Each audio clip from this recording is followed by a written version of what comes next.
देखिए, social media पर इस्तीफे की बहुत मांग हो रही है, लेकिन ये इस्तीफा गौतम गंभीर को लेकर है। गौतम गंभीर जिस तरीके से टीम को रन कर रहे हैं, लोग पसंद नहीं कर रहे हैं। लोग कह रहे हैं कि यार ये यहाँ पर जो आपके चैंपियन प्लेयर हैं रोहित शर्मा, उन पर दबाव बना रहे हैं। आपके चैंपियन खिलाड़ी विराट कोहली पर दबाव बना रहे हैं। अश्विन का बयान सामने तक आ गया कि यार इतना दबाव बना दिया कि वो अपना गेम नहीं खेल पा रहे हैं। उसी पर बात करेंगे अखिल भाई से। अखिल भाई, क्या अब समय आ गया है कि गंभीर भी इस्तीफा दें? यार कुछ बड़े कॉल लेने पड़ेंगे, क्योंकि जो टेस्ट क्रिकेट में जो दीमक लगी थी ना, वो दीमक अब फैलती जा रही है, व्हाइट बॉल क्रिकेट में भी पहुंच चुकी है। टेस्ट में हम लगातार हार रहे थे। बीच में खबर भी आई कि सेपरेट कोच होना चाहिए, टेस्ट का अलग, व्हाइट बॉल का अलग। लेकिन अब व्हाइट बॉल में जिस तरीके का परफॉर्मेंस है, अब तो मैं खुद कहूँगा 2027 वर्ल्ड कप में सिर्फ गिने चुने महीने बचे हैं। टीम इंडिया को यहाँ पर बड़े कॉल लेने पड़ेंगे। बिल्कुल बड़े कॉल लेने पड़ेंगे, लेकिन बड़े कॉल में यह है कि अभी आप गंभीर और इनको नहीं हटा सकते। ये भी तो हकीकत है ना। अगरकर को तो हटा सकते हो ना। अगरकर को आप जरूर हटा सकते हो, क्योंकि जिस तरीके से मनमानी वाला रवैया रहा है। लेकिन अचानक से वही वाली बात आ जाती है कि लोग जरूर इस्तीफे की मांग कर रहे हैं, लेकिन अब समय ऐसा है ना कि इसमें आप अभी नहीं, अगर आप बाहर करोगे भी तो वर्ल्ड कप के बाद ही कर पाओगे। लेकिन जो फैसले हैं उन पर कुछ भी कर लगाम तो लगाना पड़ेगा। ये नहीं कि इनका मन चलेगा तो प्रिंस यादव आ जाएंगे, गुरनूर बरार आ जाएंगे, हर्षित राणा आ जाएंगे। ये सब नहीं होना पड़ेगा भाई। आपको प्रॉपर आपने एक ईगो पर ले लिया है कि मोहम्मद शमी को टीम में खिलाना नहीं है, तो आप खिला ही नहीं रहे हो। शमी को नहीं खिलाना, सिराज को क्यों बलि का बकरा बना रहे हो भाई? सिराज ने क्या गलत किया है? सिराज की गलती है कि वो अच्छा गेंदबाजी कर जाते हैं। ओडीआई में अगर आप देखिए, सिराज ने बहुत ही जबरदस्त गेंदबाजी करी है, आप उनको टीम में नहीं ले रहे हो। शमी जबरदस्त गेंदबाज है, आईसीसी के टूर्नामेंट्स में शायद बुमराह से ज्यादा विकेट होंगे नहीं है, लेकिन उनको आपके हिसाब से फिट नहीं है। तो ये वाली चीज़ है ना कि आपको ये वाला ईगो छोड़ना पड़ेगा। आपको 2027 तक तो चलिए मौका मिलेगा ही, लेकिन जो लोग मांग कर रहे हैं इस्तीफे की, कहीं ना कहीं यहाँ पर गौतम गंभीर के लिए ये उनको समझना पड़ेगा कि यार लोग गलत नहीं है। और दूसरा जो बंदा फिट है उसके बारे में कोई बात नहीं कर रहा है। सर रविंद्र जडेजा, आपने उनको क्यों बाहर कर दिया भाई? ठीक है, मैं मानता हूँ कि उस तरीके की बॉलिंग नहीं थी, विकेट्स नहीं थे, लेकिन टेस्ट फॉर्मेट में, ओवरसीज में, एशिया के बाहर निकल के बंदा रन बनाता है आपके लिए, वनडे में भी, टेस्ट में भी। जो आपने वनडे सीरीज में देखा, इंग्लैंड वाली सीरीज में आपको लोअर ऑर्डर में एक अटैकिंग बैटर की जरूरत थी।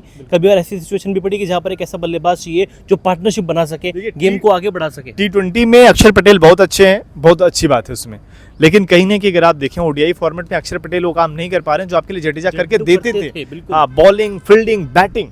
तो इसलिए अगर आप देखें लोगों की मांग है, लोग ऐसे नहीं कहते रहे हवा में कि भाई चलिए, क्योंकि गंभीर ने भाई वर्ल्ड कप जीता है, मतलब एज ए कोच भी जीता। इसके अलावा अगर आप T20 वर्ल्ड कप, इसके अलावा चैंपियंस ट्रॉफी जीता।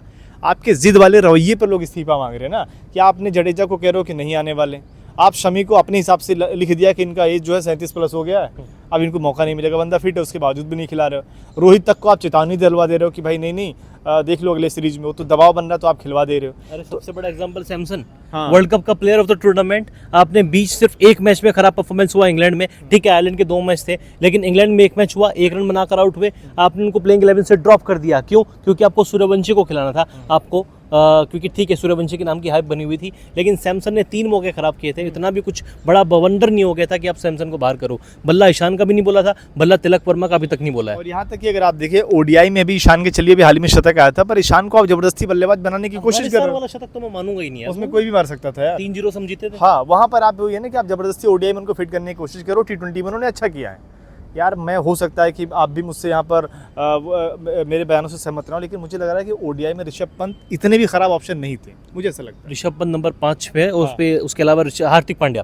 फिनिशर के तौर पे आपको उनको बैक करना चाहिए था, क्योंकि ऋषभ पंत इस तरह की कैमियो इनिंग्स खेल सकते हैं ना इन टीम के लिए, जो वाकई में इंडियन टीम को साउथ अफ्रीका के छोटे मैदानों पर, जहाँ पर वर्ल्ड कप खेला जाएगा, इंडियन टीम के लिए बहुत बेनिफिशियल साबित होगा। और मैं फिर से जिड्डू को भी बैक करूंगा। अक्षर पटेल को मैं शायद अपने 15 के स्क्वाड में भी ना रखूं। आप चाहोगे कि ऋषभ पंत हो गए, जडेजा हो गए, या फिर कहें इसके अलावा शमी, सिराज, इनको भी आप चाहोगे कि यार, स्पेशली सिराज को खासतौर पर आप चाहोगे कि वो टीम में आ जाएं? आप ये इतने आप 6 फुट के चक्कर में मत जाइए कि सारे लंबी लंबी हाइट के बॉलर लेकर आए, विकेट निकालेंगे। आपने देख लिया डेब्यू के कुछ ही मैचों बाद गुरनूर जो है 10 में 100 खाने वाले थे, बच गए। तो वो आपको यहाँ पर काम करने की जरूरत है। आप एक साथ पूरा का पूरा रो बॉलिंग अटैक नहीं रख सकते ना। आप बुमराह को अकेला नहीं छोड़ सकते। और फिर अगर आप कहोगे कमेंट सेक्शन में कि अर्शदीप भी है, तो 4 साल इंडिया के लिए खेलते होंगे, लेकिन आज भी वो बंदा वनडे में फिट नहीं बैठता। वो बंदा T20 का गेंदबाज है, उसमें कोई मुझे लगता है T20 में फिट नहीं बैठता यार, वो वाइड से अपनी काम। ओडीआई में हाँ वही है भाई, ओडीआई में अगर आप देखो वो 4 ओवर के, कहीं ना कहीं 3 ओवर के बाद उनका मन नहीं लगता, फिर चौथे ओवर में वो दबा के वाइट बॉल डालते हैं।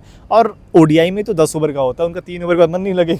फिर आप सोच लीजिए कि उनकी पिटाई जबरदस्त होगी। तो अर्शदीप जो है ओडीआई के बॉलर नहीं है, नहीं है। ये आप मान के चलिए और लिख के रख लीजिए। तो इस पूरे बॉलिंग अटैक में ना सिर्फ बुमराह ही ऐसे गेंदबाज बचते हैं, क्योंकि आप फिर आप सिराज भी है, सिराज को तो अपने साइड लाइन किया हुआ है ना, साइड कर दिया। अगर आप बुमराह को रखोगे तो बुमराह के साथ आप रणनीति किसकी बना रहे हो, प्रसिद्ध कृष्णा की। चलो एक बार के लिए प्रसिद्ध कृष्णा भी ठीक हो गए, लेकिन अगला कौन होगा? वो उनका भी महीने में ऑड विन चलता है, 10 दिन खराब चलेगा, एक दिन सही आ जाएगा। कम से कम उसको टीम बैक तो कर रही है, सिराज को तो बैकिंग ही नहीं मिल रही। बैकिंग जो, क्योंकि अगर आप देखेंगे सिराज के तो इतने फ्लॉप मैचेस ही नहीं होंगे, कुछ भी गलत नहीं किया। हाँ, उन्होंने गलत ही नहीं किया, इसीलिए शायद बाहर कर देंगे। गलत नहीं किया। क्योंकि यहाँ तो टीम में रहने का पैमाना है ना, कि कुछ गलत किए हो तो हम आपको लगातार मौके देते हैं। आप खुद सोचो ना, आपके पास बुमराह अकेले एक्सपीरियंस बॉलर है, उसके बाद कौन आता है? गुरनूर बरार आते हैं, प्रिंस यादव आते हैं, और अब रही सही कसर जिम्बाब्वे टूर से पूरी हो गई, मयंक यादव, यश ठाकुर। यार कहाँ से लेकर आ रहे हो? जितने मतलब ऐसा था कि ना आ जाओ सारे लोग, आ जाओ, एंट्री फ्री है, इस तरीके वाला। अरे यार विजयराज की वो एक भाई, अगर आप देखें कि मतलब शुरुआत में अगर आप देखें, इंडियन कैप जो इतनी आसानी से नहीं मिलती थी। ये सूर्यान सेठगे ठीक है, अच्छी, कहाँ से तुरंत इंडियन टीम में आ गए यार। आप और मैं पता नहीं कब से क्रिकेट देख रहे हैं, अरसा हो जाता था किसी प्लेयर को डेब्यू किए हुए,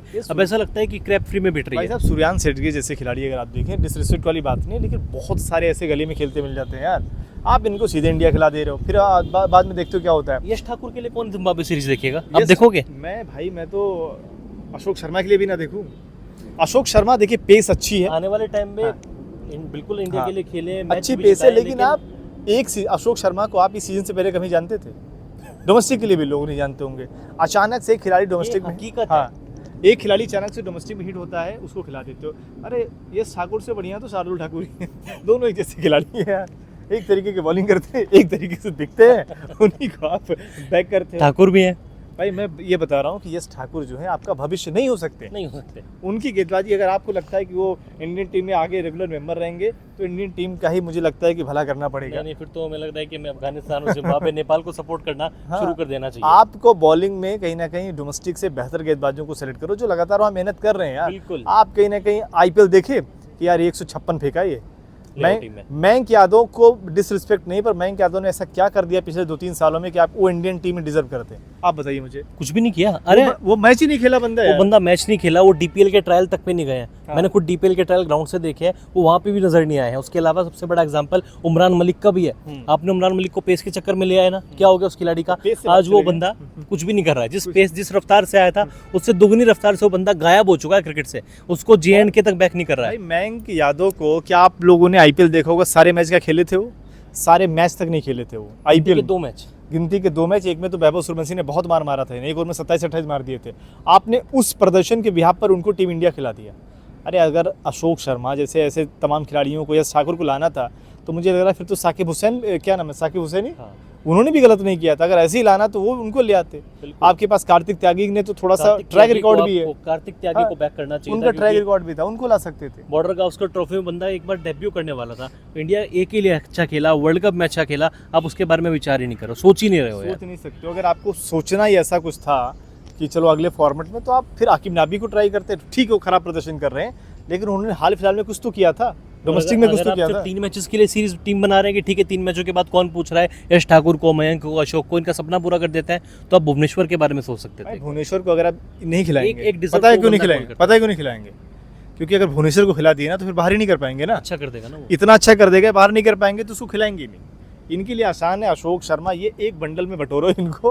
अशोक शर्मा, अशोक शर्मा, यश ठाकुर और जितने हैं एक तरीके से, इन सबको एक साथ बटोर के लेकर आ जाओ, घुमावा दो जिम्बाब्वे में। इसके अलावा बन गया, इंडिया कैप मिल गया, हो गई आपकी टीम। बिल्कुल ऐसे नहीं चलेगा। इसीलिए हमने जो शुरुआत में बोला कि लोग गंभीर का इस्तीफा मांग रहे हैं, इन सब वजहों से मांग रहे हैं। और गंभीर के साथ साथ सोशल मीडिया पर लगातार ट्रेंड कर रहा है, जब से आप इंग्लैंड ODI सीरीज हारे हैं, गंभीर और अगर कौर को उनके पद से हटाओ। हम दोनों को भी ऐसे ही लगता है कि टीम इंडिया को अगर 2027 के वर्ल्ड कप की टीम बनानी है, तो इनको सही से बैक करो। ये प्लेयर्स को वो कॉन्फिडेंस दे, रोहित को कॉन्फिडेंस दे, विराट को कॉन्फिडेंस दे, बाकी प्लेयर्स को कॉन्फिडेंस दे।